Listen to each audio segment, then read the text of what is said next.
Welcome to this explainer. Today, we're diving into a fascinating and honestly kind of unsettling reality about the AI agents we're so rapidly deploying across our infrastructure right now. We're going to explore exactly why we can't just trust what our AI agents tell us they're doing. If you're building or monitoring autonomous systems, you're going to want to put on your detective hat today, because we're looking past the surface to investigate the actual ground truth of agent behavior. So let me ask you, do you really know what your AI agent is doing? If you're just relying on your current observability stacks, the standard logs, the application metrics, the traces, you might be falling into a pretty dangerous trap. You see, when it comes to self-reporting, the AI agent is essentially an unreliable narrator. It's literally like asking a teenager if they cleaned their room and just taking their word for it without ever opening the door to check. Okay, let's dive into this. Here is the agenda for today. 1. The OpenTelemetry blind spot. 2. eBPF, the kernel-level truth. 3. Catching the invisible threats. 4. The hybrid verification architecture. And finally, 5. Practical setups and trade-offs. All right, kicking things off with Section 1, the OpenTelemetry blind spot. Application tracing definitely feels safe, but there's a massive hole in the net here. OpenTelemetry is fantastic for telling you what an agent's application code reported about itself. It'll happily tell you which tools it called, what arguments it passed, what the framework logged. But it relies entirely on self-reporting. It implicitly trusts the agent's own instrumentation to be accurate and complete. What if a tool call completely bypasses your logging? Or what if a compromised library makes a rogue network call? You are completely blind to it. And the reason this is absolutely crucial is that AI agents are just incredibly unusual workloads.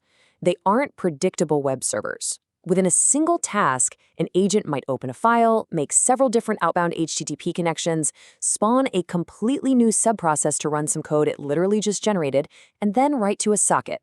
Its behavior changes dynamically based on the exact prompt it's processing at that second. That level of extreme variability is almost impossible to fully anticipate and instrument at the application layer. And this brilliantly illustrates the core problem. If something in your agent stack behaves in a way nobody anticipated when they wrote the logging code, application-level tracing simply won't see it. It can't. It is constrained entirely by the imagination of the developer who wrote the instrumentation. If an agent goes off script, well, the script's logs aren't going to help you. Moving right along to Section 2, eBPF, the kernel-level truth. So if we can't trust the application layer to tell us the whole truth, where did we look? We have to look deeper, down to the system level. Enter eBPF. eBPF allows programs to run directly inside the Linux kernel. From down there, they observe system calls, network activity, file access, and process lifecycles. And it does all of this with incredibly low overhead, without requiring a single change to your application code. For agent workloads, this is a total game changer. It gives you this undeniable, ground truth view of behavior that is totally independent of whether the agent framework actually implemented its tracing honestly or even at all. Think of it like this. Application tracing is basically a self-reported diary. It's super useful, it tells you what the author was thinking and intending to do, but they could be lying or they might just forget to write something down. eBPF, on the other hand, is a tamper-proof security camera up in the corner of the room. It doesn't care what the diary says, it just quietly records exactly what physical actions actually took place. Which brings us to Section 3, catching the invisible threats. Okay, now that we have our security camera installed, let's look at what we actually catch on tape. We need to move fast here because these are active, critical threats. There are 4 major anomalies you really need to watch for. First up, unexpected network destinations. If a poisoned tool opens a socket to a malicious domain, app logs will miss it, but eBPF catches that connection instantly. Second, rogue code execution.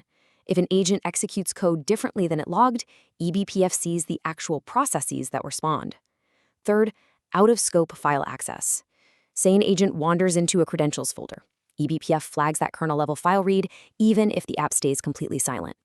And finally, anomalous resource spikes.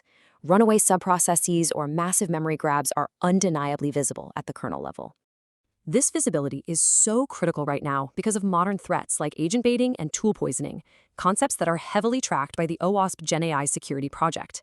The entire goal of these attacks is to push the agent outside its documented behavior, and malicious behavior intentionally avoids self-reporting. If an attacker successfully compromises an agent, the very first thing they do is ensure the logs look perfectly clean. That's exactly why kernel-level visibility isn't just a nice-to-have, it is absolutely essential. Let's move to Section 4. The hybrid verification architecture. Now, I know what you might be thinking. Do we just throw out our OpenTelemetry logs? Not at all. Let's see how these two very different technologies actually build on each other to create a super robust architecture. Step 1. OpenTelemetry tells you the why. It tracks the agent's reasoning, the prompt context, its intent. Step 2, eBPF tells you the what, that unvarnished raw system reality. And step 3 is where the magic happens. You correlate them. eBPF doesn't replace OpenTelemetry. They pair together to form a highly robust independent verification layer. So the crucial point is this. When the application tracing and the kernel observation agree, you have trustworthy execution. But when they don't, when the diary says the agent stayed in its room, but the security camera shows it walking right out the front door, that discrepancy is your ultimate security alert. It's a signal that application-level tracing alone structurally cannot produce, because it would literally require the misbehaving component to accurately report its own misbehavior. And we all know that's not going to happen.